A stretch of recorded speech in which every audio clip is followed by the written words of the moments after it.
یہاں ایک سوال ہوتا ہے چھوٹا سا، اس کو بھی آپ کے سامنے ذکر کرتا ہوں۔ بعض لوگ کہتے ہیں کہ کوفہ ایک منحوس شہر ہے، اس کو ایک منحوس نظر سے دیکھتے ہیں کہ یہ کوفہ یہاں پر چونکہ حضرت حسین رضی اللہ تعالیٰ عنہ، یا ایک حدیث کی طرف بھی اشارہ کرتے ہیں، وہ کہتے ہیں کہ بھائی آپ صلی اللہ علیہ وسلم نے ایسے اشارہ کیا اور فرمایا کہ بھائی جتنے فتنے ہیں وہ کوفہ سے اٹھیں گے۔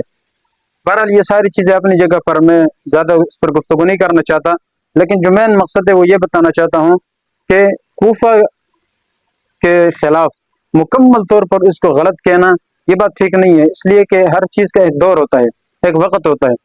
اب کوفہ کے اندر ابتدائی زمانہ دیکھے تو بہت اچھا تھا، زبردست زمانہ تھا، صحابہ کرام کا زمانہ تھا، اور ایک علمی زمانہ تھا۔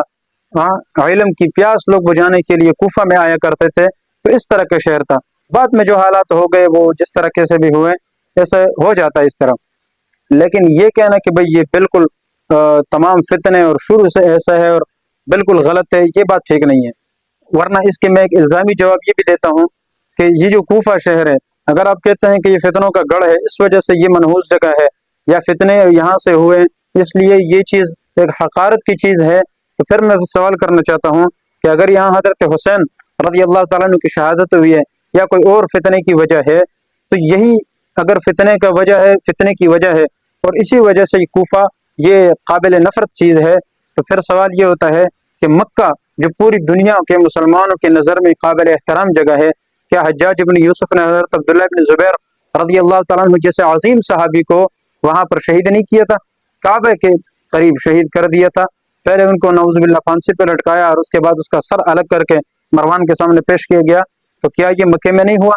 اور حجاج نے تو مکے پر باقاعدہ یعنی گولہ باری کی ہے، اور اس کے دیوار اور پردوں کو جلایا اور دیواروں کو کمزور کیا، جیسے یزید نے کیا تھا، اس نے بھی کیا اس طرح۔ تو مکے میں بھی پھر یہی صورتحال پیدا ہوئی، تو کیا نعوذ باللہ یہ بھی پھر قابل نفرت ہے؟ نہیں، ایسا بالکل نہیں ہے۔ اسی طرح دوسری جگہ دیکھیں، حرہ واقعہ، یہ جو بڑا ایک اسلامی تاریخ کے یہ کہو کہ منہ پر بدنما داغ سمجھا جاتا ہے اسلامی تاریخ میں، کہ جیسے کربلا ایک عجیب واقعہ ہوا ہے اور ایک عجیب سانحہ اسلام میں ہوا ہے، تو اسی طریقے سے اس سے بھی میں کہتا ہوں کہ اگر خطرناک کہو یا چلو اس سے کمزوری صحیح، لیکن ایک عجیب قسم کا واقعہ جو اس زمانے کے لوگوں کے لیے بہت بڑا فتنہ تھا، وہ حرہ کا واقعہ مدینے کے اندر پیش آیا۔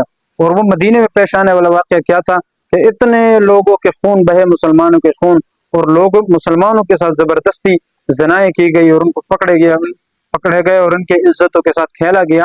یہ ساری چیزیں کہاں ہو رہی ہے؟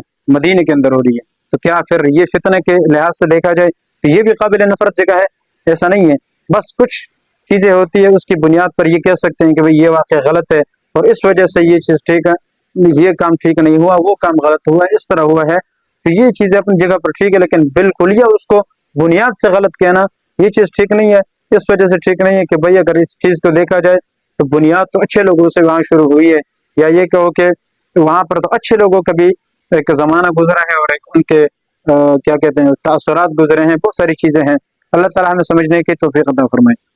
يرفع الله الذين آمنوا منكم والذين أوتوا العلم درجات والله بما تعملون خبير۔